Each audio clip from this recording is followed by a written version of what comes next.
Just going to be you and Ronald and me? Some people might be joining. As we go, okay. Yeah, they're getting off of work and whatnot. Okay, hello, folks. Tonight, we're looking at the infamous, in some people's view, Natty Daddy, the natural father. Okay, now... Natural, that's a question mark. Well, okay, we're going to get to that. All right. Eric, you monitor echo problems. Okay. Will do. We're running a little bit late, about 4 minutes, because my daughter contacted me not too long ago, and she said, I'll come over and do a video review. And I was like, And then she took a long time to get over here, and then it was kind of pushing up against this. We did Lagunitas Lucky 13 Hoppy Red Ale. Ooh. 8.8% alcohol, 55 IBUs. So I'm already prepped with half a bottle of 8.8. There's Nate. Hello, Nathaniel. Hi, Nate. I'm going to go put the rest of this back in the freezer, but I'll read the can. The can says, Eric. It says water, barley malt, cereal grains, which we'll address in a little bit, hops, and yeast. The website is quite helpful. It's www.naturallight.com. And there's a history of the whole natural line, which goes back 39 years. So I guess next year will be our big anniversary. Everybody hear me all right? Yes. Gotcha. And also, they give the calorie count and all that stuff, and there's a very good locator, too. One of the best I've seen on the internet. You type in your zip code, it'll tell you exactly which store has it. Not quite as detailed as Keystone, because Keystone will tell you even if it's in a can or a bottle and all of that. But it's very helpful, and I used it to find out who could participate and who couldn't. One common thing on the Natural Father Natty Daddy beer is it follows the natural program, meaning it's going to always have that horse collar, right? Yep. Which is Anheuser-Busch, the Clydesdales, right? The horse collar. Oh, okay. And it has the two boomerangs, which I've never figured that out. I don't know what Anheuser-Busch has to do with boomerangs, but you'll notice it's always got the double boomerangs.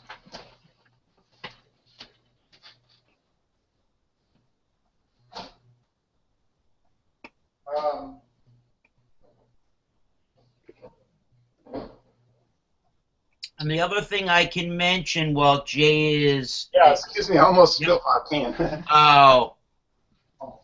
Is to elaborate on those ingredients. The tapintoyourbeer.com, which is a part of the Anheuser-Busch and the InBev brands, it says that they use water, corn, rice, and or dextrose syrup, barley malt, hops, hop extract, malt extract, and yeast, and that it is 181 calories per 12 ounces of this, and 5 carbohydrates per, 12 ounces, yeah, and 5 carbohydrates per 12 ounces. So, it's got a high calorie content, sure, but, if you're only drinking 12 ounces, it's not really that bad in the carbohydrate department. It says 183. It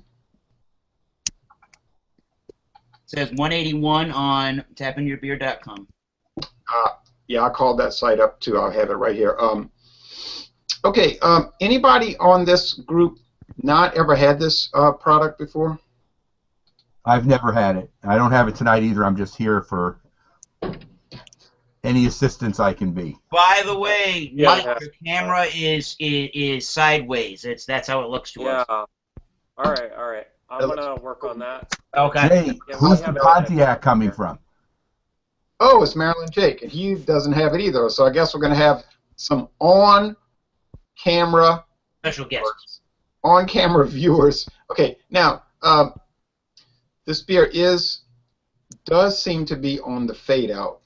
What I mean is it was in all the local stores, but I went to look for it about a month ago. I didn't see it, and I said, this is strange. And then I found out it was at the at one store in this town, only one store. And I went in there and I said, oh no, I'm not paying this ridiculous price. Right. So I looked up at another store about 35 miles away, and I knew I was going there anyway, so I stopped in there at a much better price. But it seems like this beer is being phased out in favor of Hurricane high gravity malt liquor, and I think the reason is they realized they were sort of cannibalizing themselves. They had two Anheuser-Busch products competing against each other. An 8% beer competing against an 8.2% or 8.1%. And I think Hurricane, with your high gravity lager drink, because Hurricane high gravity is pretty well regarded anyway. So maybe, and I could be wrong, if you're watching Anheuser-Busch, or if Carlos Brito is watching, he's the chief executive officer of Anheuser-Busch. You're welcome to jump on too. I can send you a link. He can talk about it. But anyway, I have a feeling that won't occur. This beer was introduced in 2011. The original Natural Light was introduced in 1977. Natural Ice in 1995. There was, for a little while, Natural Lager, like a regular beer, Natural, which didn't last. I think it was called Natural Pilsner or Natural Lager. I have the stats on it somewhere. Nate K., you and your friend, what's your friend's name? My friend here. He must That's look Dave. at the camera. That's my dad. I was about to ask you. I was thinking about that this morning. I said, I wonder if Mr. David's going to be there. Hey, Mr. Hola. The only way I could do a beer this size, a can, They have help. is a malt liquor, especially after Steel Reserve. That did not end How very much well. did you pay for that can of beer there, Nate? Oh man, I'm gonna call the privilege card on this one and say I actually didn't pay all that much attention to it. I just picked it up. Mine was $1.19 in my town. I don't think it was more than that, actually. Economical. Yeah, it was not too bad here, but that one store I went to, they wanted $2.99, and I was like, there is no way. I am not a fool. They're never going to sell it. Oh, there'll be people that'll buy it, but I won't be one of them. Here, Jay. Uh-oh, it's about to get... Now, I want to say this. We did do a video on this. We did do a video on this beer a year ago, but we had to delete it because of the sudden controversial appearance of Black Metal Troy. Let's just say that it got a little out of hand just due to the nature of the beer for some folks. Yeah, and I didn't want to send the wrong message. So no disrespect to Black Metal Troy, but We got new panelists to enjoy the examination with as well. he was really enjoying it. Now, Yes. last year. Now, to get started, from the great western state of California, we have Eric. Howdy ho. Hi, Eric. From the south, myself. Hello, myself. From the upper south, the border states, we have Maryland Jake. Hola, Potomac. Pontiac, Potomac. Potomac didn't read today. I couldn't find Natty it. We're teaching Eric how to read currently. Pontiac Motor Division, and Maryland Jake could not find the beer, doggone it. Now, from the Mid-Atlantic and New York City, Brooklyn, Michael is going to watch, and then up in New England we have Eric with Massachusetts Beer Reviews, and Hola. David with Brockton Beer Reviews. Boston Beer Reviews. Oh. Okay. There you go. Sure, Now- we'll call it Boston. We might as well. Sure. You got to get that name down. Boston Beer Reviews. Now, I like it. Boston. unfortunately, we do not have Jeff from New England Beer Reviews, NEBR. Can't get him to go on air anymore. Now, Oh. if I could use some kind of mind control technique, some kind of Jedi mind trick, I would get Jeff to come on every time. Now, anyway, and this beer would qualify because it is made in New England, in New Hampshire, Yes. and a bunch of other breweries. Now, here's the original can. You'll notice it's a little different from yours. This is the 2011 can. That's just like an all blue can. Ours has the red, has more red incorporated on Yeah, it. this one has the double boomerangs in the background. It's just slightly different, and it says lager brew with natural lights, all natural ingredients. Okay, and I'm going to keep this in my collection. Eric, you might have read on the Tap Into Your Beer that this particular beer at 8% alcohol is brewed with the exact same ingredients as Natural Light. Yes, that is exactly what it says. Yeah, brewed with the same all-natural ingredients as Natural Light. Yes. So it's the same ingredients, but it's a mimic, except that it's basically doubled in strength. Correct. Yes, that's right. So it's like Natural Light, and then we got double Natural Light. Natural Light, by the way, for people that don't know, is 4.2% alcohol by volume. Yeah, so this would be 8.4 if it was truly double, but it's much stronger. And look, I've been drinking on it. Now, up there, oh, Eric Anderson in California, you have it? Right here? Yeah. Wrong beer. That's next week. What? Uh-oh. Oh no. What? Well, you probably don't like these kind of beers anyways, right? Natty Daddy? Oh, he drank it. Now, unfortunately, folks, Eric will be giving us a preview of next week's. Woo! Thank you, brother. So what are you drinking? Natty Daddy. Damn. Exactly. I think I got the better end of that deal. Maybe. Not necessarily, because we got a lot more ounces to drink. Now, anyway. Yeah. Okay, all right. Enough fooling around. Let's look at the beer. Well, we know it's got a pretty thick white head. It's got a, I mean, I'm looking at this beer. It's clear. It's bubbly. Well, it's an etch bottom. It's straw golden. Let me enable my comments. Not that anybody ever does it. Yeah, my head died down to absolutely nothing. I have a little bit of lacing, but nothing, to remark about. 181 calories. That's a lot. That's a pretty heavy body. This is, and Jean-Pierre, he couldn't find it. He was so irritated. Jean-Pierre, the Beer and TV Ramble. He said, I really don't like the term malt liquor. And I agree with that because it kind of, like anything's a malt liquor, right? Like if you get Guinness Foreign Extra Stout, which is like a black ale, right? Like, a stout, it says malt liquor. And yeah, just the connotation of malt liquor in the United States gives it the false pretense that it's just cheap beer to get you to a cheap place where you want to go fast. I've seen German Hefeweizens with malt liquor on it. Yep. Right. I've got Santa Claus from Austria, 2 bottles in my fridge say malt liquor. So that is a generic term. It doesn't mean anything. Only thing it means is beer that's above 5% alcohol. That's it. So it could be an ale. It could be a lager. I mean, they could simply call this Imperial, like an Imperial, not even an Imperial Pilsner. They could call it like a Helles Doppel or a Helles Bock, really. Helles Doppelbock adjunct. Exactly. Helles, it's bright. It's a Bock because it's strong. It's a Doppelbock because it's double strong. Now, it certainly fits all 3 of those categories perfectly.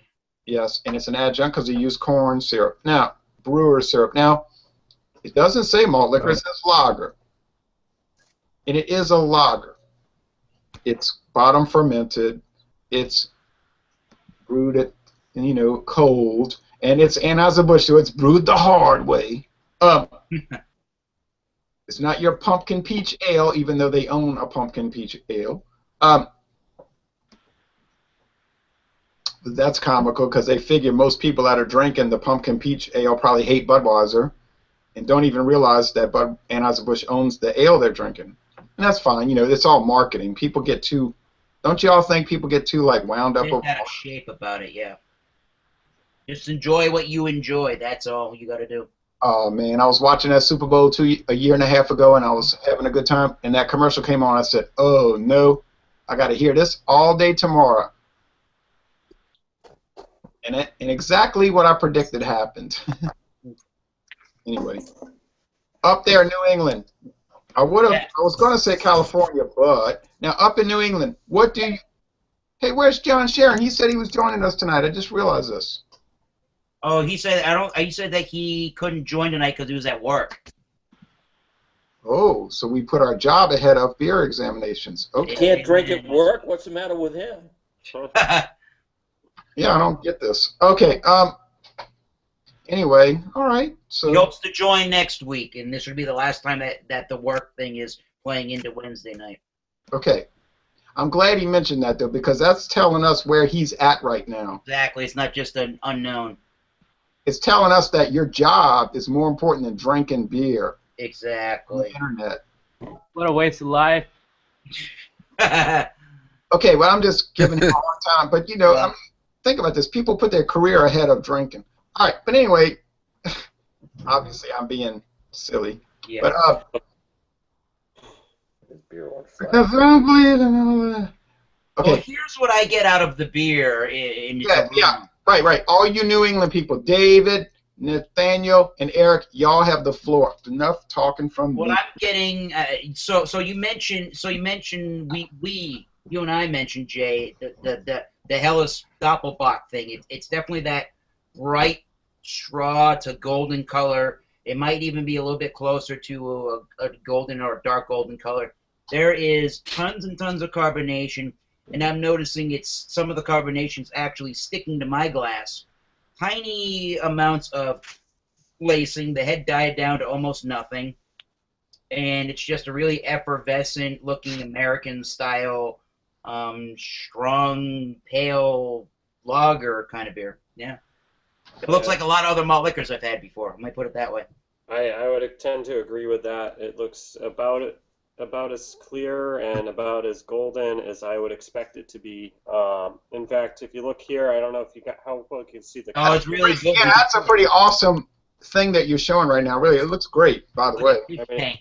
It's just bubbling like forever. It's been open for I don't know since we 10 started. minutes, 15 anyway. Yeah, and it's still going there. The head was strong at first, but died down really quick. There's some lacing. Yeah, my dad's got some lacing. We got the one with lacing on it here. Right? Yeah. What I the didn't bonus. mention was I do notice a very small amount of alcohol legs in the beer. I do notice a very small amount of sticky. Alcohol eggs. Yeah, very, very small amounts. Very small. Well, let me go pull out some of that brandy. Hey, Woo. but honestly, Yeah, I couldn't find this because I think most of the stores, it was like Steel Reserve was outselling it, and there was no point in carrying it. wow. Hey, Marilyn, Jake, do they sell the Hurricane High Gravity around where you live? The 8%, 8.1? I've never seen a hurricane in the state of Maryland. That's crazy. Hey, and because most places in America will have those 8% lagers, you know what I mean? Like, they have that shelf space for those 8%. And Miller has their presence, right? Miller has their Old English. Steel Reserve 8.1, Old English 800 8%, and they've got their Ice House Edge. Now in my area, And we get St. Ides. We don't get Ice House Edge. oh, okay, that's from Pabst. St. Ides is a pretty darn harsh item, isn't it? Yep, you got to pour one out. It's for your not too home. bad, actually, if it's real cold. Yeah, I remember back in 1996, back here in Louisiana, we used to get the St. Ides, the original, the 6%. Boy, that was the smoothest thing. But if you're into the 8% alcohols, around here you can get, and now Eric says Steel and Hurricane. Outsell them but I'm not in the hood. I'm not. Well, okay, maybe I'm not. But anyway,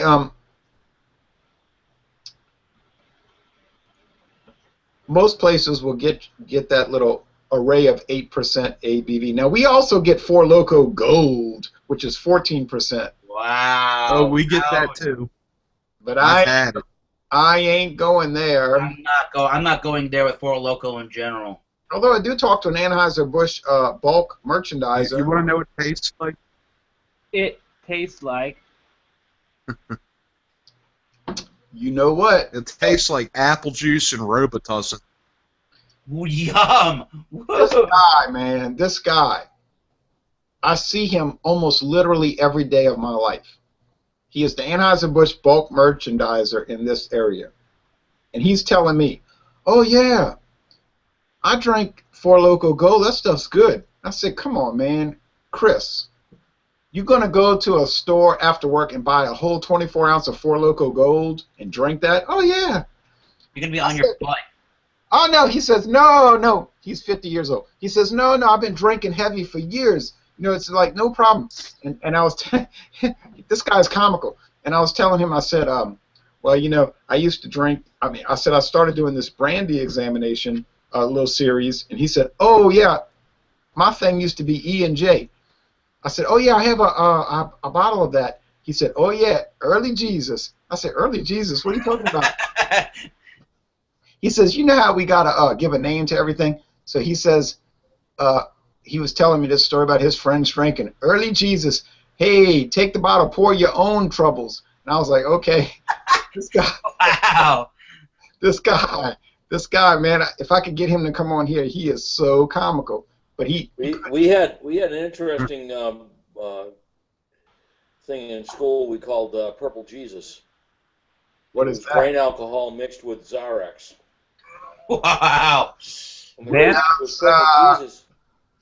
That sounds pretty scary. Okay. Yeah, well, yeah, exactly. When you drink it, it says you just sit there and go, "Oh, Jesus," and that's because it was just that.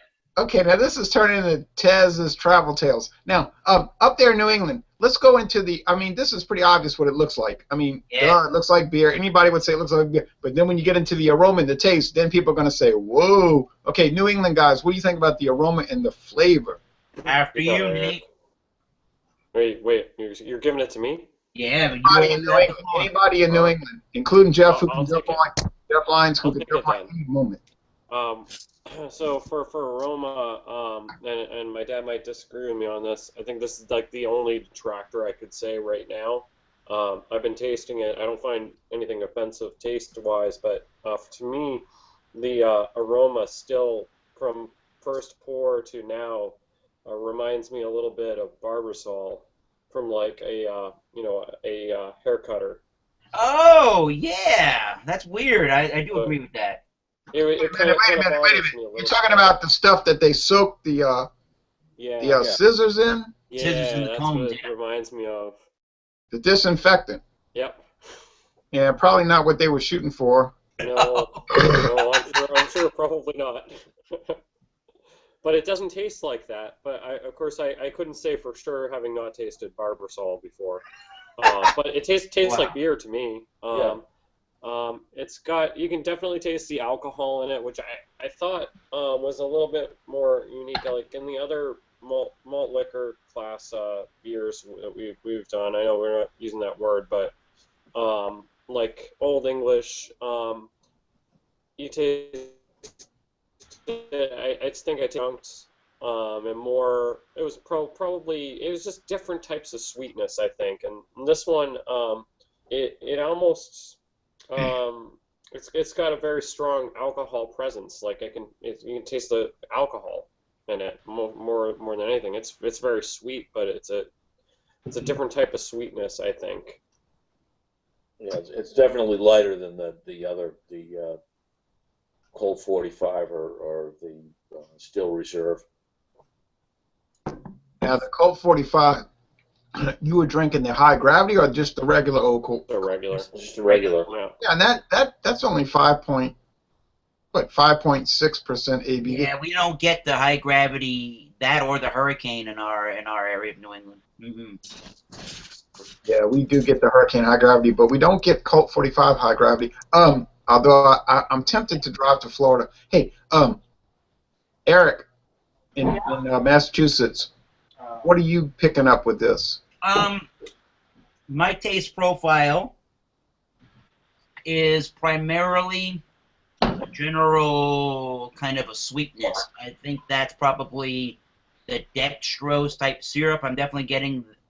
I mean, it's a pretty. I would say it's a light to medium, closer to a medium-bodied beer, and I am getting some of that dextrose kind of corn syrup sweetness to it. I could definitely perceive the 8%, and you can definitely, after a while, you can definitely feel the presence of 8%. You can feel like it's once I finish the beer, you can feel like it's 8%, but it doesn't have any kind of a burning sensation or warming type sensation when you introduce it to the palate. I'm not getting any of that. And I'm getting general American-style lager and premium lager attributes, which are that grainy, husky, kind of a wet papery kind of a taste to it. But overall, it's got a really sweet profile and a little bit of that presence of alcohol. It's not, to me, it's not my style of malt liquor, nor is Steel Reserve. I like the stuff that's in that, between that 5 and 6% range, but this one isn't the worst thing I've ever tried for beer. It's way too sweet. I've had it. Mm-hmm. Way too sweet. But that's the predominant flavor that I get is a sweetness. Maryland Jake, you've had Natty Daddy? Yes, once, and I don't think I could buy it again. I wouldn't buy it. Y'all want to hear? Do you people want to hear Louisiana Beer Review's assessment of it? Please. Okay.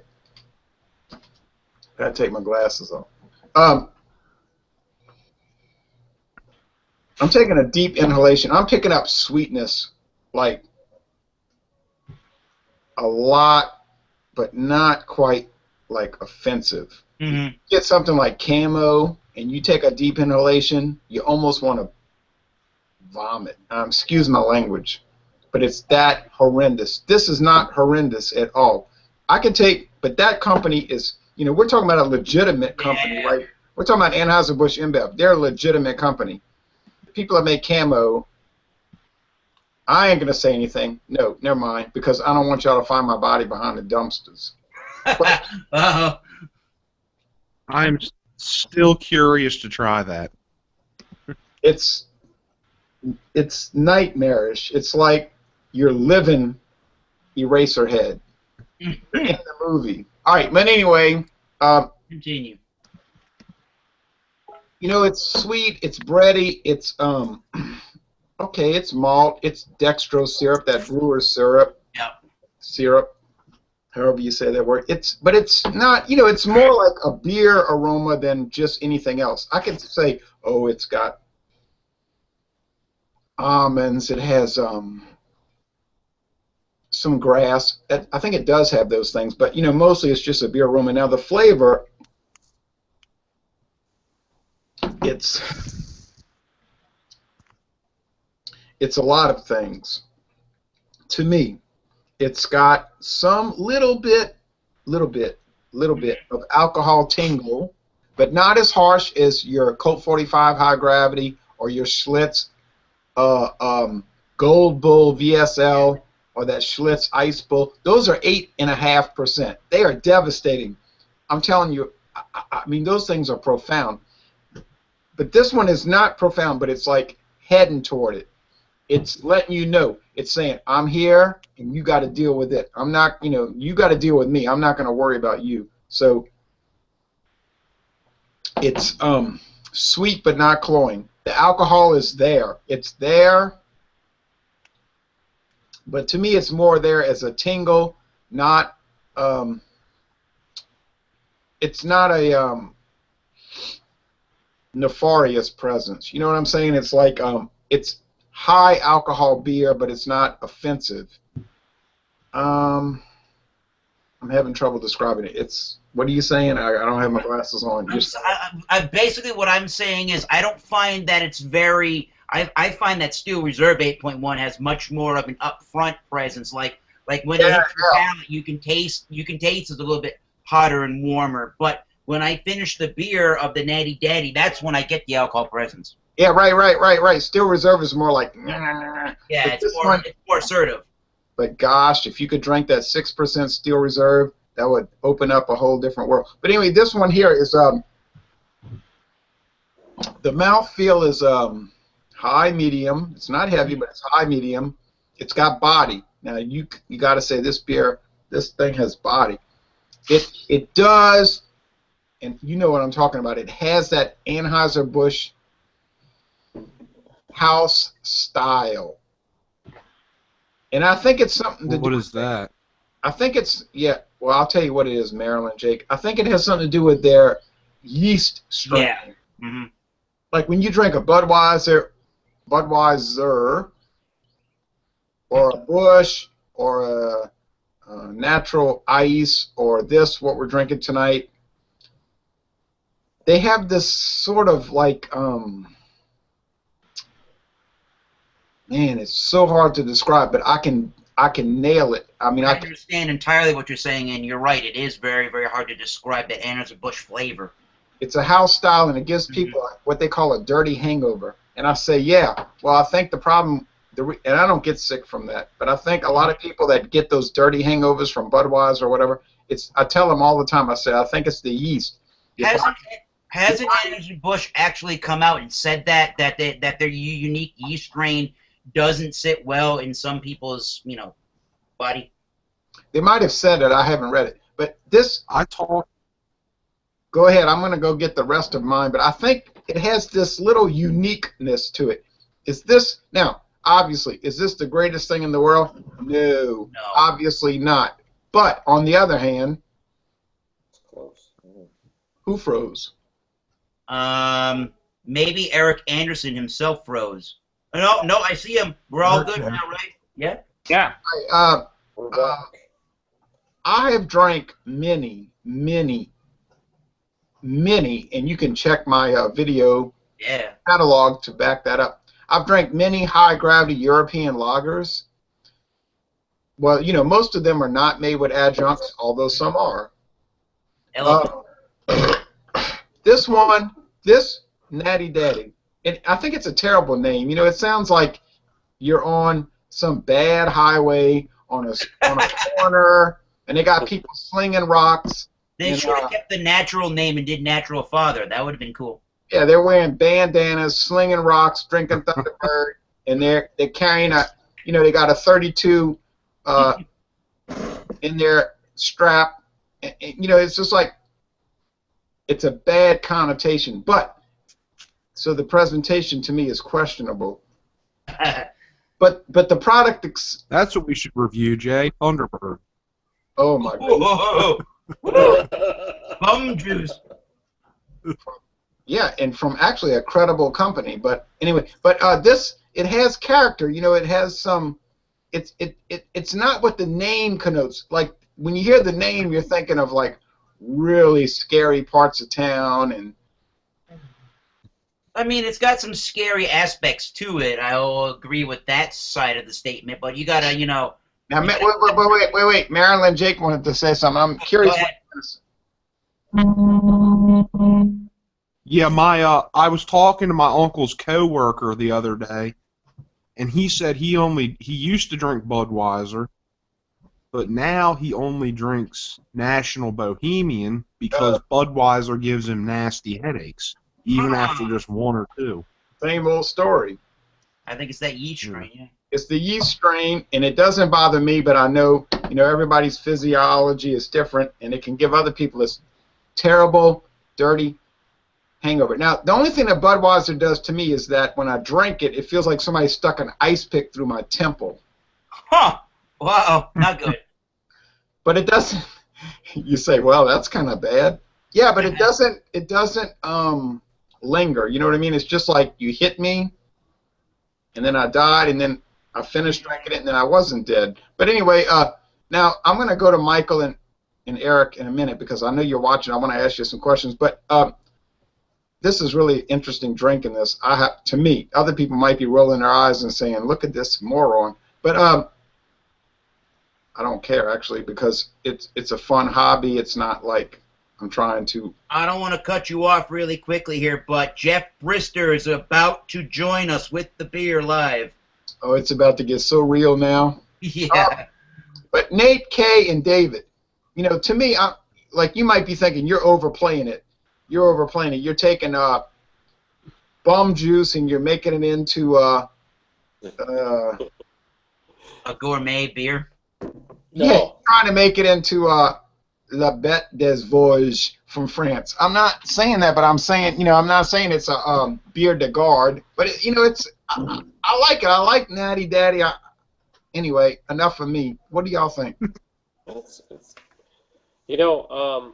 it's funny you would say that.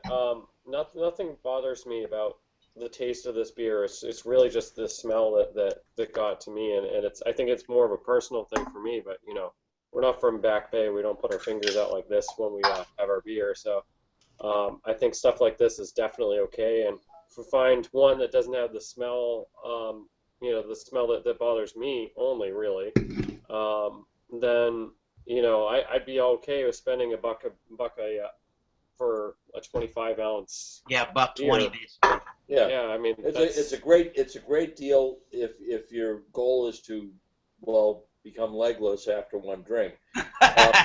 well, I one would drink prefer being something the whole thing, a little bit hoppy. Jay, ask Jeff what he thinks of the aroma. Yeah. Oh, all right. Now look, let me say this real fast, and I'm going to Jeff Brister of Mississippi. Yay. This beer, Natty Daddy, is so much more pleasant than Hurricane High Gravity. And I am not going to say Hurricane High Gravity is bad.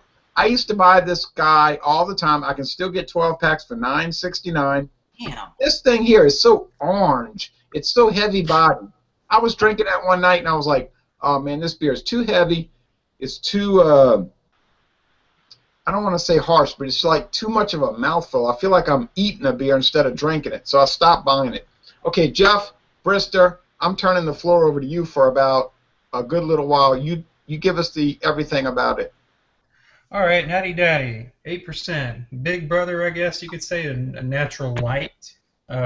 Big brother. And natural ice. And natural ice. The bigger brother, I guess natural ice is the middle child. Yes. So the smell, honestly, it doesn't smell like, it smells pretty much the same as most Anheuser-Busch products. Like smelling it, I wouldn't tell the difference between this or Budweiser, just from the smell. That's just me. You're not getting any Barber Supply smell? Not really, but Yeah, Nate mentioned Barbasol. But it does taste a lot different than the average Anheuser-Busch product.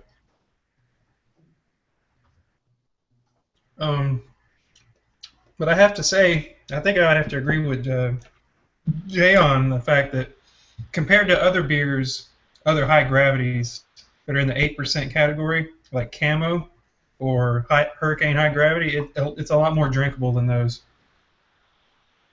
Yeah. There is an aftertaste. It's a little unpleasant, but it doesn't last nearly as long as, say, Camo or Steel Reserve. Now, I want to say that two things. First thing, I can really see that they've changed the label a lot in the last 5 years. I mean, I thought it was a little bit different. Now you can see it's like really different. Mm-hmm. Yeah. So now, Made the font a lot bigger. right, so I've got to collect another can. Secondly, you find, Jeff, that Anheuser-Busch beers have a house style? Yeah, I would agree with that. Because when I drink a Miller beer, I'm always thinking to myself, oh man, this tastes just like a Miller beer. Like Miller has a house style, and Anheuser-Busch has a house style. And to me, it's like, I think it's coming from their yeast strain, but I don't know, I might be crazy, but I think Miller beers taste like Miller, and Anheuser-Busch tastes like Anheuser-Busch, and there is where all the conflict comes from.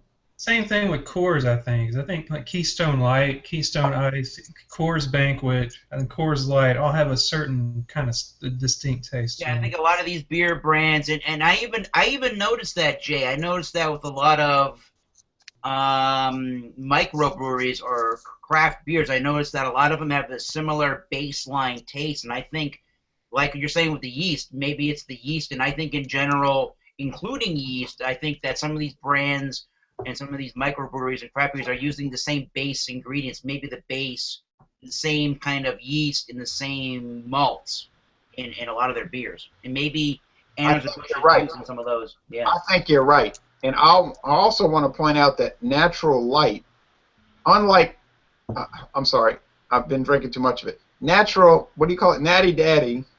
That's the name. Father. Got the name right after 3 tries.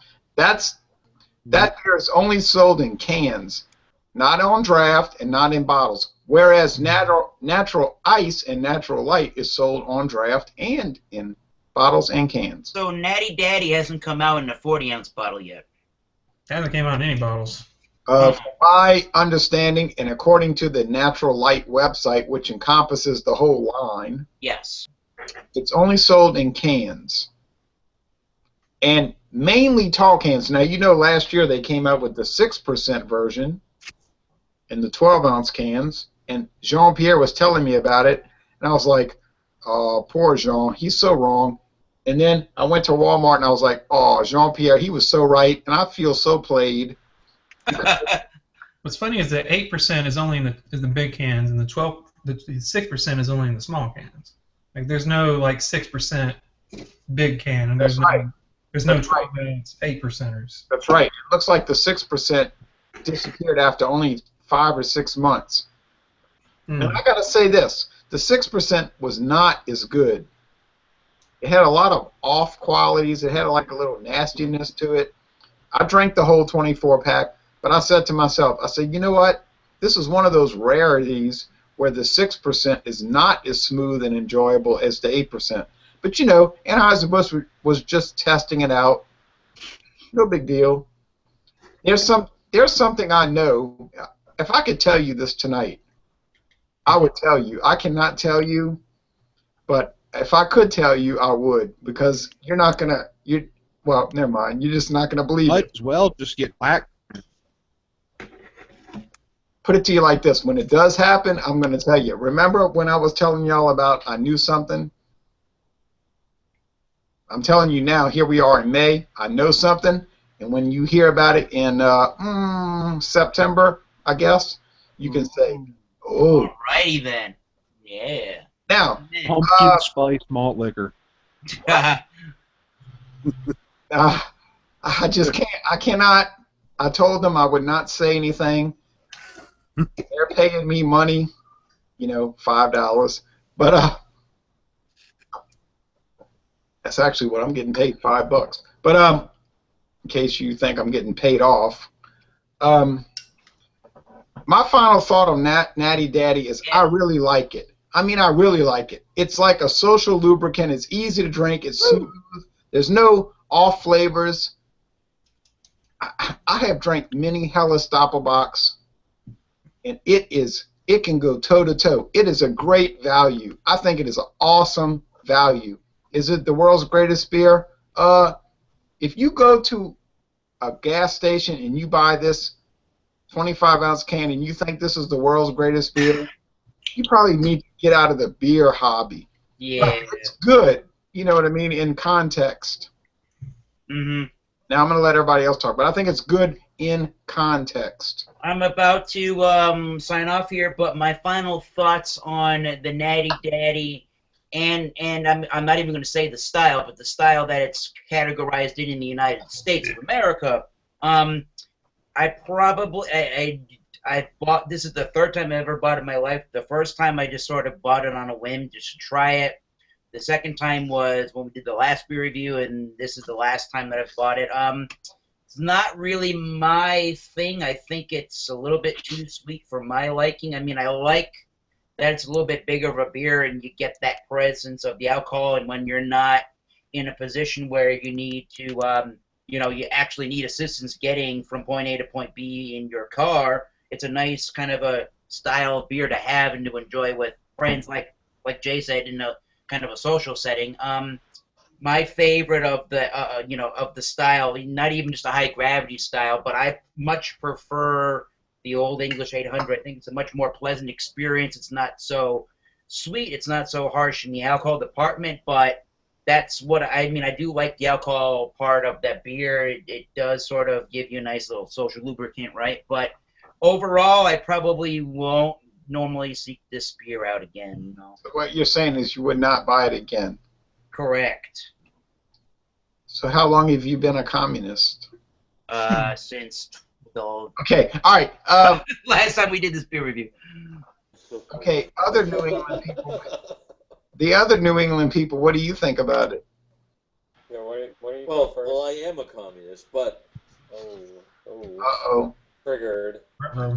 You'll notice We've you'll have insulted Eric, you'll that's notice fine. one less Facebook friend when you. Hey, What do you think I'm about? not on Facebook. I don't believe in Facebook, but no, it's good. It's good.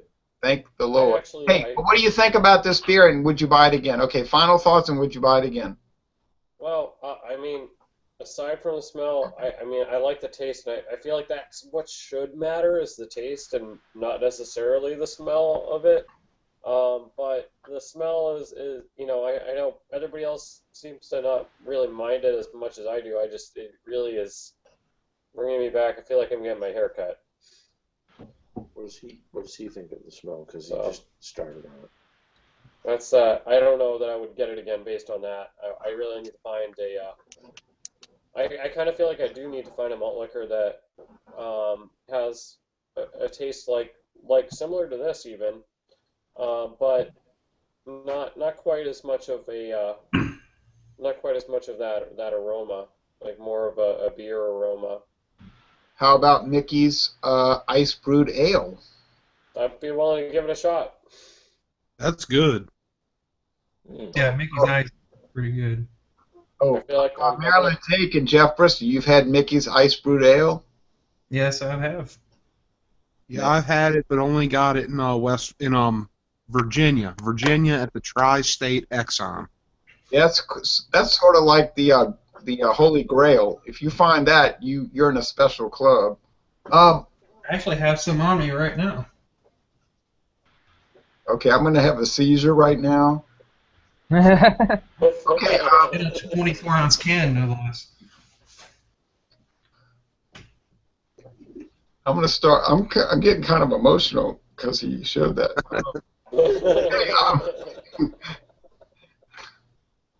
I'm really serious. Hey, anyway, my final thoughts is I do like it. I don't ever really actually on purpose buy it. I mean, I'm being honest. I buy stuff like Milwaukee's Best Premium. I buy 30 packs for standby beers. You know what I mean? It's very cheap for a 30 pack, and it's low alcohol, and I tend to gravitate toward lower alcohol beers. So, I mean, I am not into like over exuberant beer drinking. You know what I mean? But for a beer examination, I think it's pretty good. I would buy it again for those type of purposes. But would I buy it again to drink on an everyday basis? No, but that's no knock against it because I don't ever buy those type of products for that purpose. Jeff, and then I'm going to ask some questions to Eric, Marilyn, Jake, and Michael. Jeff, what is your overall assessment, and would you buy it again? I think, like, whenever I drink, I don't buy one very often, but if I buy one, I'll buy like one 25-ounce can, and then I'll buy some. If I'm going to drink anything else after that, it's going to be in the lower ABV scale. I wouldn't drink Natty Daddy all night. I think that would be a bad idea. But I think if you just want like one 25-ounce can to start your night off and get a good buzz, this is like the one high gravity to choose, in my opinion. Because of the smoothness. Yeah, it's just it doesn't have that kind of like nail polish aftertaste that like the Steel Reserves or the Camos and Stacks and stuff like that. Oh, those are nightmares. Yeah. Now, Eric and Marilyn, Jake, and Michael, I don't know your experience with Helles Doppelbox, but would you be game for this? I mean, I'm game for anything. I'll try anything at least once, but you know, yeah. I mean, I love Doppelbox in general. But the beer, I mean, yeah. I haven't seen Natty Daddy around here though, at least in a long time. I have not seen any Natty Daddy in quite some time. Yeah, it's kind of an oddity. When Eric, when I first went into a local corner store and I saw Natty Daddy 5 years ago, I was stunned. I mean, I thought to myself, what am I looking at? I couldn't believe it. I was like, Anheuser-Busch. They took natural light and boosted the ABV up 4%. Right. It was like they stole my idea because everything I thought about, they did it. So I was like, I have to buy it. You know, I was so excited. I rushed home, and I had to do the first video review for that beer. in the world. So you know, it was pretty. It was that's one of those like what do you call it? Significant days in your life. Your daughter gets married. Your first child is born, and you did the first video review of Natty Daddy in the world. So you know, it was pretty interesting. Marilyn, Come here, kitty. some people don't get the humor, and they make Facebook pages for me. All right, Pontiac. Oh, Marilyn. Yeah. All right, Marilyn, Jake, and Michael. What is your assessment of, you know, would you drink it for this type of thing?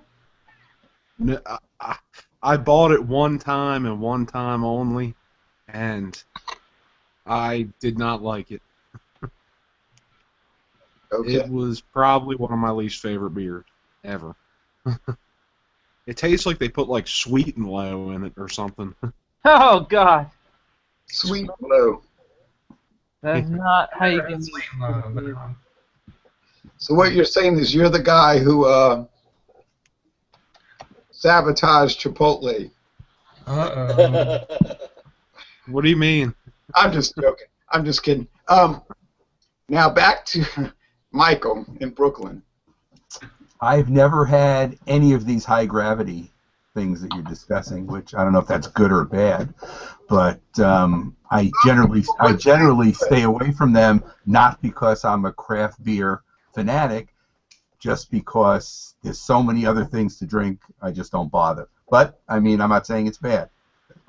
You've never Drink what joined, you like and like what you drink. right? And you've never joined a street gang. No, never done that either. So, you know, there's you know, you got to look at these kind of beers in certain contexts, and but you know, I think, you know, I hung out with Michael for about 3 hours. It's almost been a year ago. It shows you how fast time goes. Unbelievable. That was a pretty exciting day, right? Yep. And we had a good time, and we drank a lot of beer in 3 hours. And but you know, I'm thinking if I would have brought a product like this, they would have gone for it. They might not have liked it,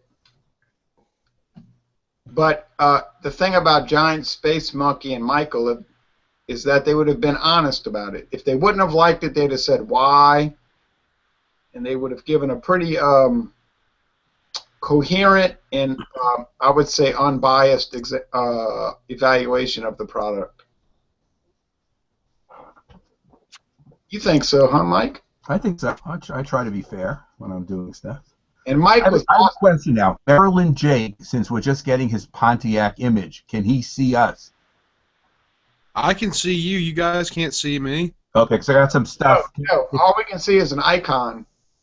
All we can see is just your Pontiac icon, because I want to show a few things now. Can this be kind of the Yeah, I can see miscellaneous you time? all. Have any of this crowd, and do you get stuff from Evil Twin? Yes.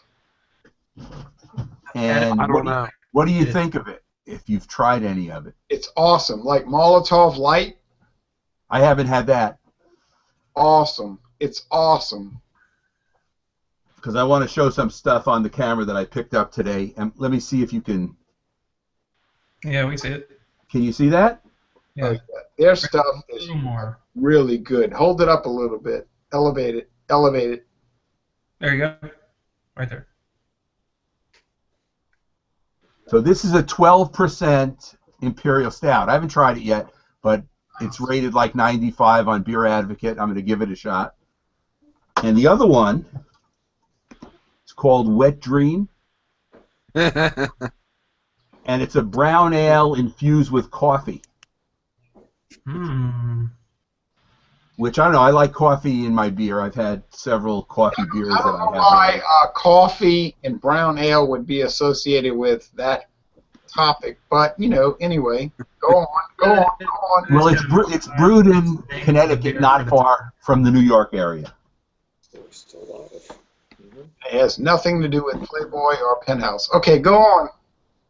So anyway, every couple of weeks I've been hosting with a different group of people. There's either 3, 4, or 5 of us, and we get together and we consume fairly large amounts because it's split among the group. And it's, I do ratings. Jay, you get to see some of them. I send them to you and the results of the testing that we do. Yes, I've experienced it firsthand, and it's it's memorable. We're doing Belgian stuff in a week from tomorrow. Awesome. And it's Belgian style too, not only from Belgium, but Belgian style craft beers from the United States also, and Canada. With all that candy sugar. Right. But different styles though: IPAs, doubles, triples, strong ales, quads. So it's a large amount. Saisons. So the low ABVs to the 12%ers. Right. It's interesting. So Eric, let me ask the guy from Maryland again. Does Eric get the Evil Twin stuff? Or Eric's in California? I'm in California. I'm not in Maryland. Do you get the Evil Twin stuff? Heretic? That is another Evil Twin thing. You're right. Yeah, I've seen that around. It's pretty high quality stuff. It's very good. Yeah. Oh yeah, I've always been extremely impressed with Evil Twin. No, I've never had that before, but I've seen it around. I should try it for sure. Jeff Brister, do you think a New Orleans visit is in the works for 2016, or is it within the realm of possibility? What time frame are you asking for? Between I have a couple of big trips coming in the next 2 months. I don't know. I would say between now and December 31st. After July, yes. Good. I could take you shopping. Okay, so to close this out, because we're heading on an hour, and when you drink Natty Daddy, well, honestly, Right to the dome. What? It goes right to the dome. It goes right to the dome, and then you have trouble saying the letter S. Yes, try not to drive. But all of the alcohol-related issues aside, I think, well, hey, I didn't make the beer. Anheuser-Busch did. Call them. There's a 1-800 number on the can. They made it 8%, not you. Right. This is a hobby. Anyway, next week we're doing St. Pauli Girl, Eric. That's actually good. Oh. Get that? Is that it's got the girl on the front? Yeah. Listen, after drinking 3 of these, all of a sudden she's a lot hotter too. Yeah, get that. Yeah. I don't like blondes, but yeah. Yeah. And in fact, they had a different girl every year until 2011 when they started to de-emphasize that brand. But it's a common brand, and there's no longer an active website. If you click on the website on the bottle, it's a dead link. But anyway, it's actually made in Germany. They're not trying to trick people like Beck's, I guess. You're right, Marilyn Jake. It's a Beck's brand. Here's the thing about St. Pauli Girl. It's always been a Beck's brand, but it's only ever been an export brand. It's only been sold to the United States. Because, the Germans say, well, Americans think Germany's all about blonde-headed women and Oktoberfest and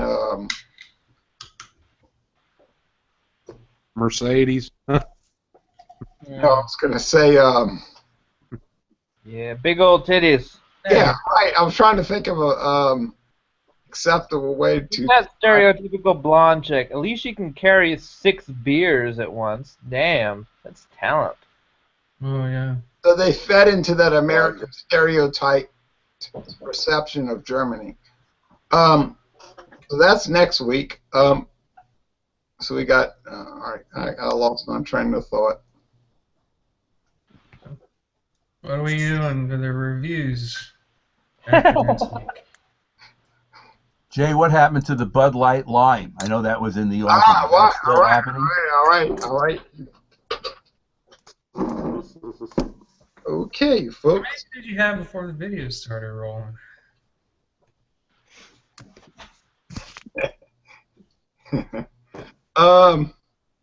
June 1st.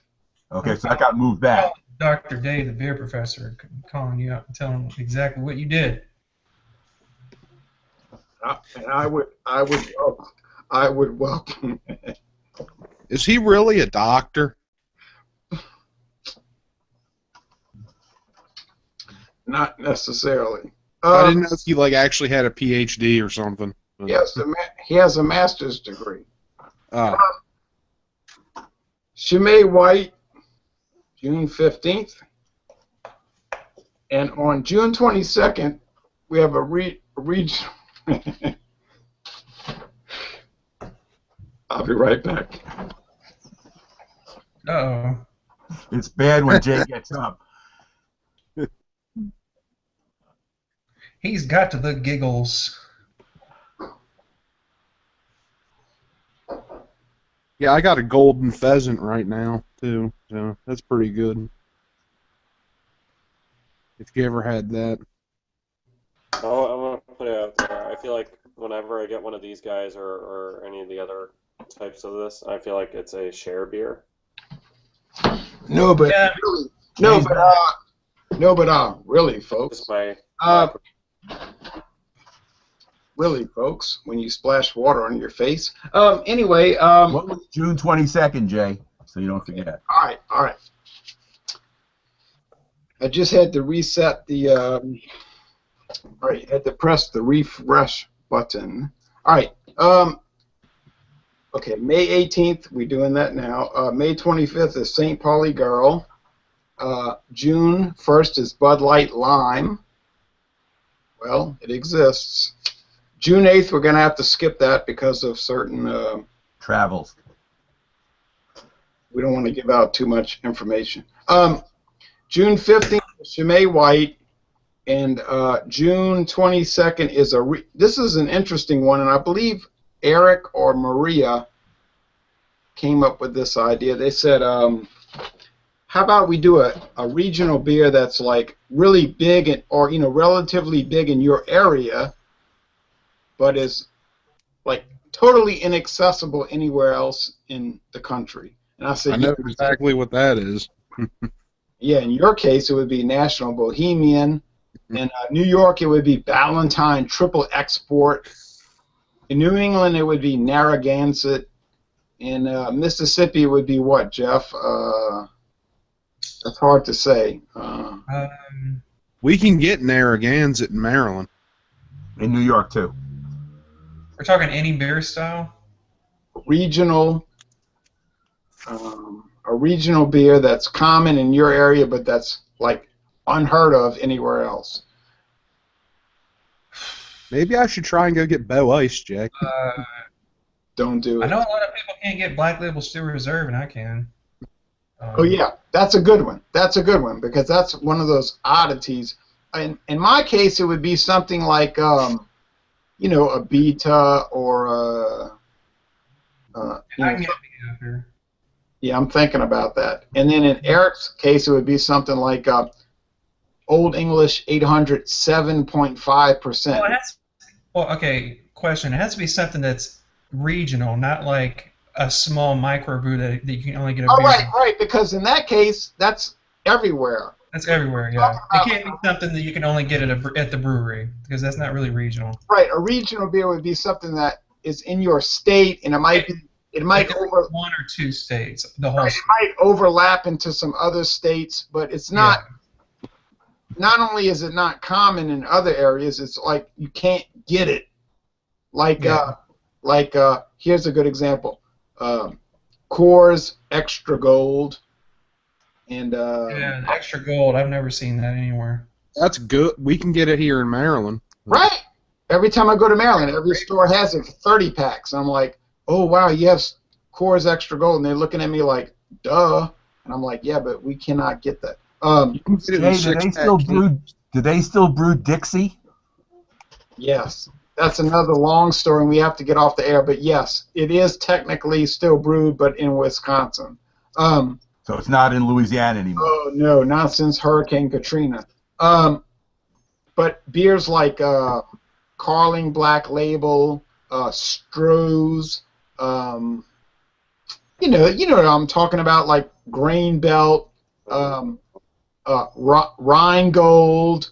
How about Yingling? Would Yingling qualify as a regional beer? Not these days because it's Yeah, spread. It actually came to Mississippi this past year. Right, Brewed Yingling is in so Florida now too. right. Yingling is so widespread that wouldn't really work. They got TV commercials now too. Oh We yeah, can kick around ideas later on. yeah, like Kona Brewing and Rheingold. Hawaii, which it has a few other locations, but you can't get it everywhere. Rheingold and Lone Star Beer, Lone Star, yeah. Stag, which is only found in southern Illinois and Missouri, and here's How about Shiner? Would Shiner count? maybe. Shiner's all over the place. Oh, it is? Okay. Shiner's kind of like Yingling. How about Blue Hills. Michelob? What's that draft? Michelob it's a draft beer. It's called a Michelob Golden Draft.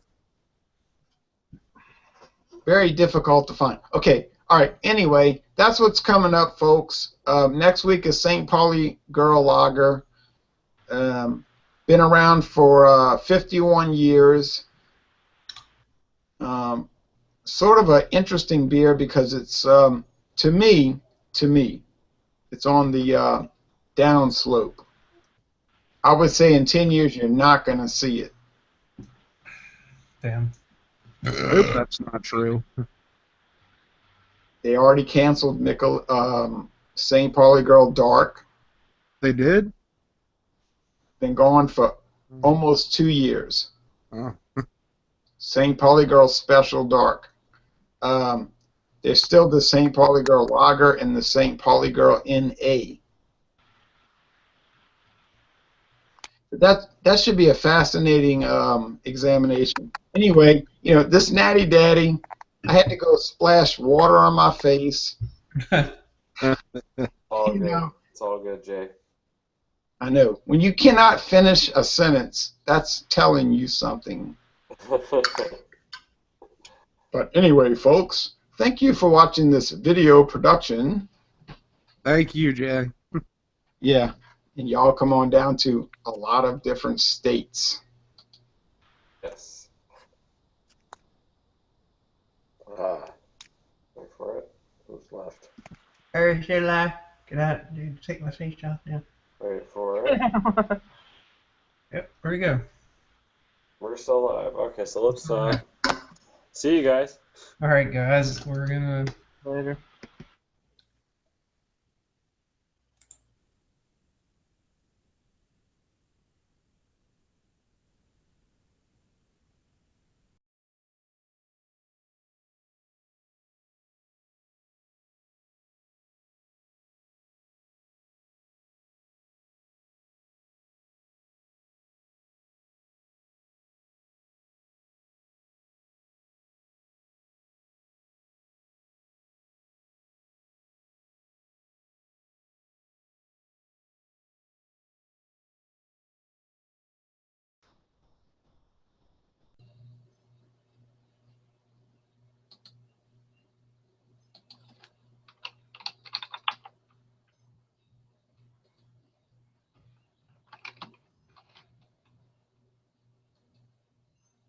Oh. Hey, Jay.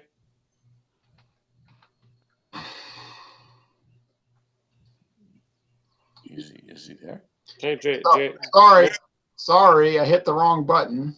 Oh, how dare you? How dare you This hit the beer wrong is something, because it's like I was thinking about this while we were examining it. I was like, wow, it's interesting because I was, we're doing the examination. I'm thinking, man, this beer is so. I can see you now, Marilyn, Jake. Oh, yeah, I got a call back from you, it said. No, what happened was when I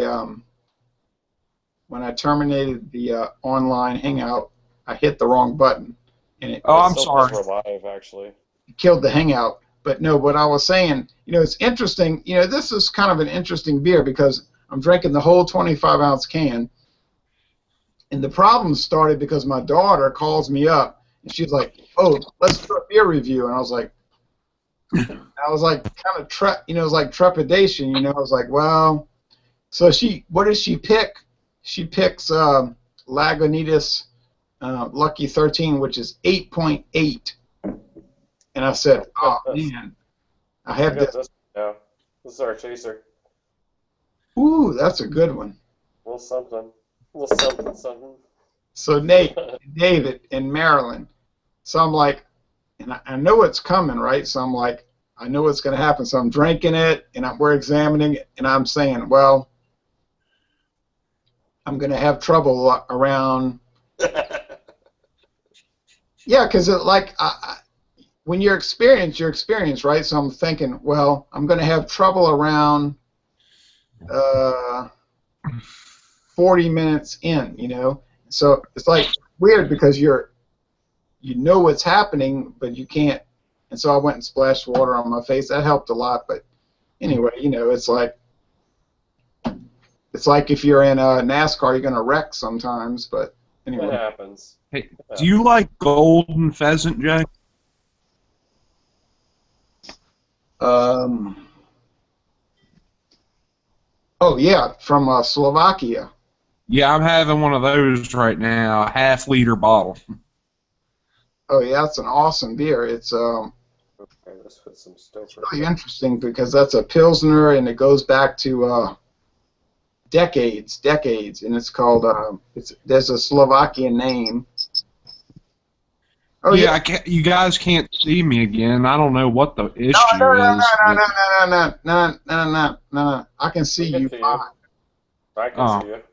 And I can see John joined us for a split second. No, Natty Daddy is funny because literally I never drink it. Never. But it's interesting to look at it in a sort of a quasi-scientific way. You know what I mean? Yeah.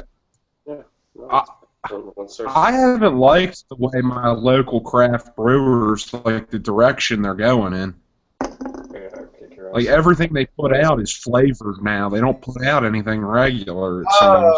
Don't even get me started. It's like, man, you cannot make a beer without flavoring in it. Hey, Like mint julep ale that came out, and the horrendous one with Old Bay seasoning in it. They did the same thing with a Beta. Well, we said this 2 years ago. We said, and I don't know if you'll agree with me, we said that, hey, John, I saw you. We said that craft beer jumped the shark. I might not be right, but...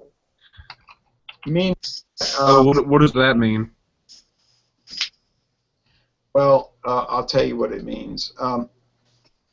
There was a television show back in the 1970s called Happy Days. And what happened was, I've heard of that. Yeah, it was supposed to be set in the 1950s, and they had, leather jackets and oil in your hair and early rock music. And so for about 2, maybe 3 years, they had all these good ideas for writing situation comedies, but they ran out of ideas. They didn't know what to do. So pretty soon they had the antagonist, Fonzie. He's like the tough guy, And they said, well, in this episode, Fonzie is going to get on not jet skis, but skis. The boat pulls the skis. Ski jump. He's going to jump a bunch of sharks like Evel Knievel.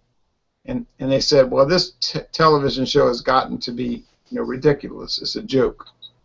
So now when beers or movies or comic books or television shows go over, beyond what's acceptable for most people, they call it jumping the shark.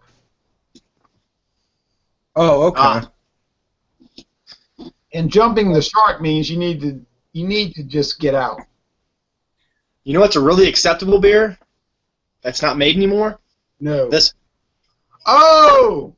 Yeah. I found a 6-pack of this last year stuck in the back of a cooler at some Indian convenience store, an Indian-owned convenience store. I saw it. I was like, hey guy, $5 for this? He took it. And I walked out of there with the biggest smile on my face. Yeah, you're talking about the places that make up the prices as they go.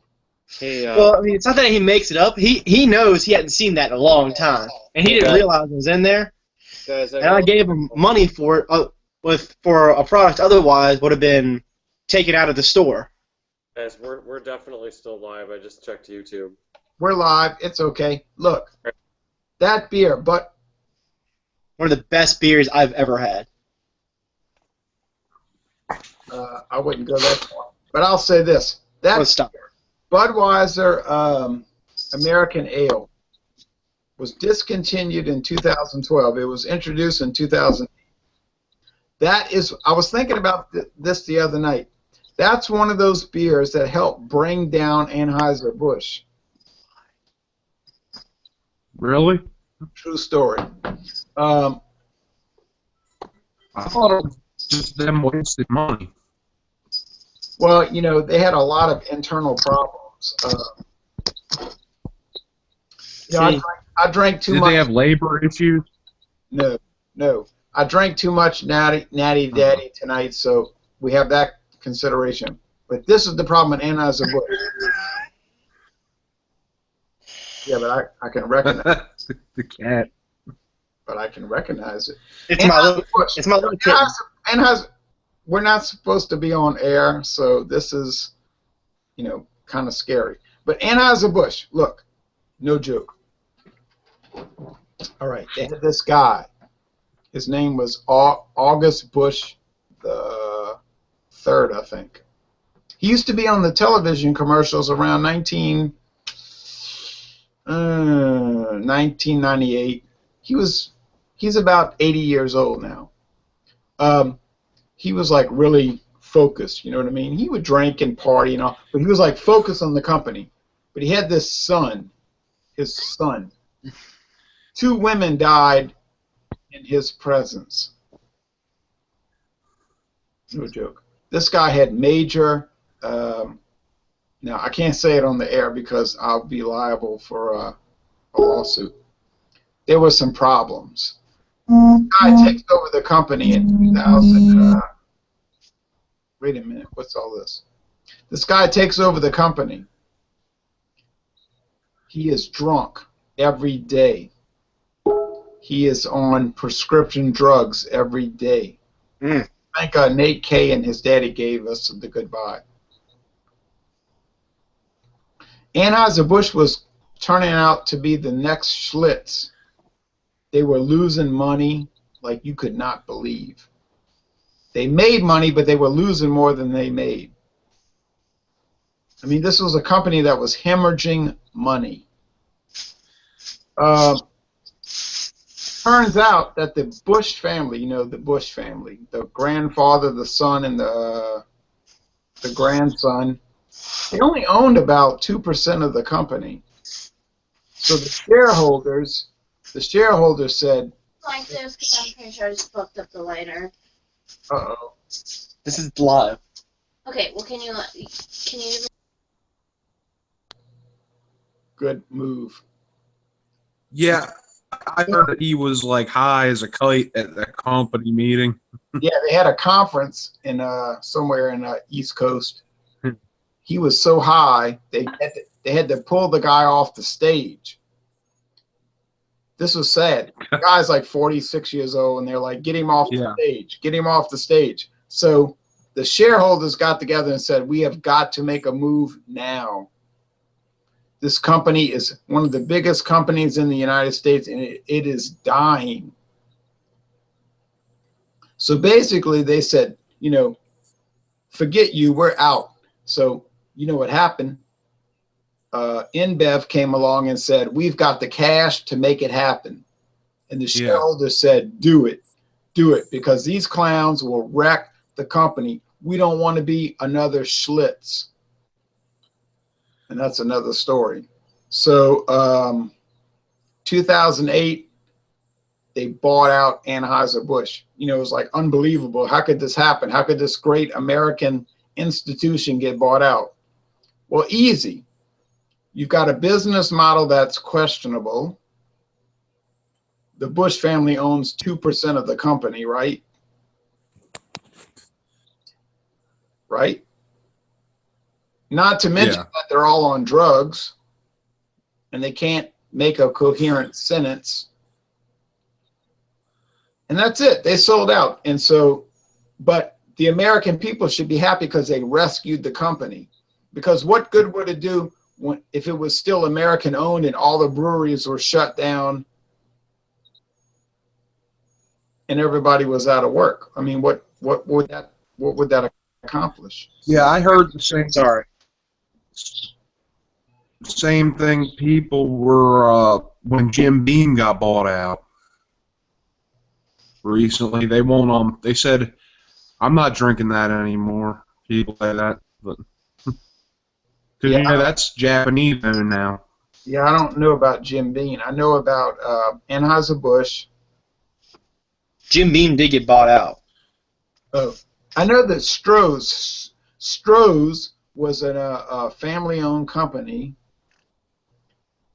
but they had so many serious problems. Like, I gotta watch what I say because I'll get sued, even though it's all true. There was a lot of alcoholism issues, and so there was like inoperable. The people that were in power could not do the job, right? It's not like, oh, well, you drank Natty Daddy and you did a video review and you couldn't make a sentence. No, these people were doing this all day long, every day. You know what I mean? They come to work like this. So the shareholders said, we have got to get out. We have got to get out now. So Pabst comes along. You know, Pabst, this is an interesting company. They have made their career of going around buying dying companies, right? So Pabst comes along and says, you know, they show them the check. Here's what we'll give you for your dying company. Well, what do you think Stroh said? Sure. Sign the check. Sign the check. We're all in rehab. They bought out National, right? Oh, I could name 20 other companies they bought out. Who was Falstaff? Falstaff in there. It's the same thing. My grandfather remembers. Same thing. Falstaff. It was owned by the Greasy Dick. What? This is the name of the family. Greasy Dick. Greasy Dick. Papa Joe Greasy Dick was the owner. Are they Italian? German. Okay. All right. Pretty profitable company. Falstaff was a major player 45 years ago. One little problem. There was a history of suicide and intra-family murder that went on. Okay, well, that's probably not really good for the business. Oh, that's scary. Like when your family members, you know, murdering each other. So, Pabst swooped in and bought it. Pabst bought Ballantine. Pabst bought National Brewing. Pabst bought everything. You know, they just basically said, what we'll do is we'll go around and buy every dying beer company. Because it's like you went around your town and you cruised the garage sales, right? You basically bought what no one else wanted. But look at Pabst. They're making money today. Making good money. Yeah, they're in a loss. My grandfather remembers when National was actually in Baltimore. Yeah. Are you from Baltimore? He's from the rural area. I'm about I'm about a half an hour from Baltimore. What town?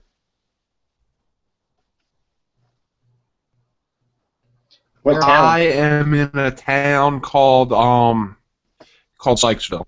Sykesville. Okay. Maryland. I have a friend that lives Sykesville. up in He's only asking you Yeah. that because he's looking to stalk you. Hey, yeah, right. but I can remember when. You said you never been. No, that's one of those few. I've been to many counties, but I've never been to that county. Yeah. Yet. Yeah. I remember when Carroll.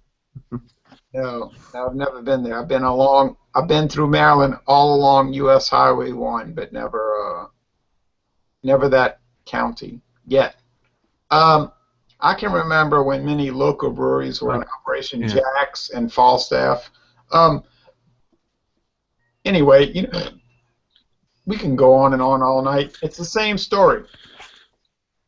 These companies, they're started by some innovative guy who's like a genius, but then his son or daughter takes over who's an idiot, who's never had to work, right, because their parents are rich, right? So what do they do all day? Yeah. What do they do? Drink, party, act a fool. Do coke. Do coke. Go drive and wreck the car and kill somebody in the car with them. They get off because their parents are rich. Then the daddy Ted dies. Kennedy. The daddy dies.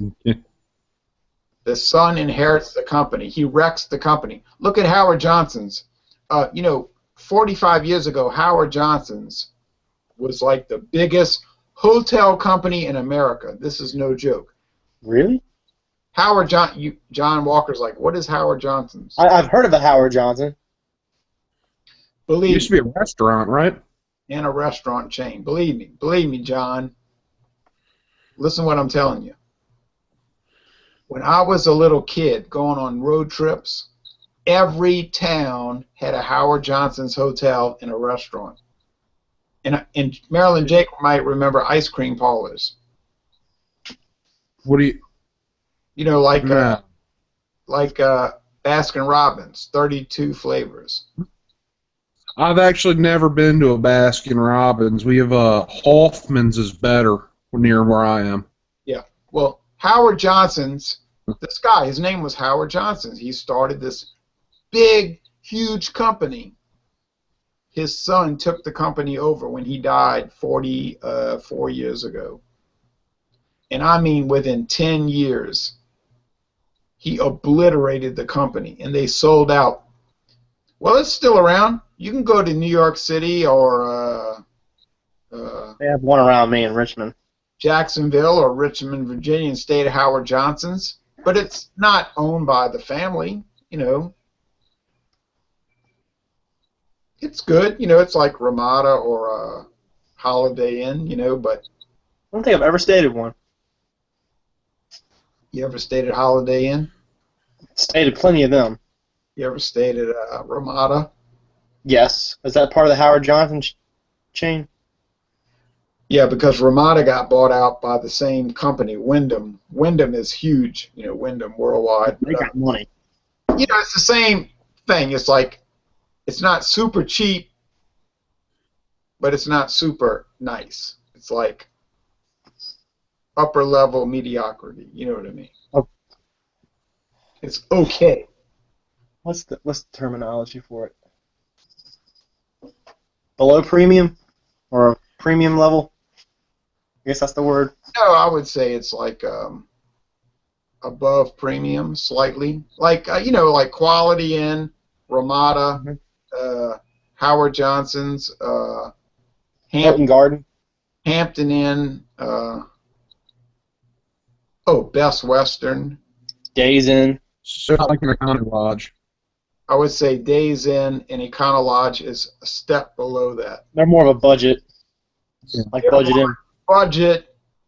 Howard Johnson is more like upper level budget. Travel Lodge. Travel Lodge would be more like in your Days Inn and your Motel 6. That would be worse. It is? Have you ever stayed at one? Yes. Are they kind of dumpy? No, because Motel 6 is owned by a pretty big company, and they're okay. But they don't give you any kind of free breakfast. They give you only coffee. It's like pretty Spartan. And it's like, why would I stay at Motel 6 when I can pay $3.50 more and go to Days Inn and get a free breakfast? Mm. The only Motel 6 around here is near the airport. That's in the hood. Yeah. So it's like, Motel 6 and Red Roof Inn is owned by the same people, and why save $3 on the hotel room when you got to pay $9 for the breakfast at Denny's? So it's like you're not really coming out ahead. But anyway, I digress. Hey, Jay, have you had this ballast point called Calm Before the Storm? No. I recommend it. It's very good. It's cream ale with coffee and vanilla. No, but I will say this. People will always tell me about beers that we'll never see, and then we always see them. Like Bell's. People say, you'll never see Bell's. Oh, yeah, okay. Guess what showed up last Friday? Shoot, one of the tractor and trailers that drive around Richmond for the distributor has a Bell's logo on it, all over it. The Bell's graphics. I got so many Bell's. Oh, I bought so many Bell's beers today. I did a major shopping thing today at Mathern's. It's like every time somebody tells me we're not going to get a beer, we get it. What? Hey, where's Bell's from? Michigan. Oh, okay. Hey, we're going to shut this down. I swear to you. Hey, John. Mm-hmm. Yes? Do you get Flying Dog? Yes. Oh, okay. Yeah, I like their... Yeah, I didn't know if they distributed to Virginia. Where are they from? They're from... Because I know Jay can't get it. No, not yet. Frederick, Maryland. Not yet. Yeah, I get it. I get everything that's brewed in Maryland. I get everything.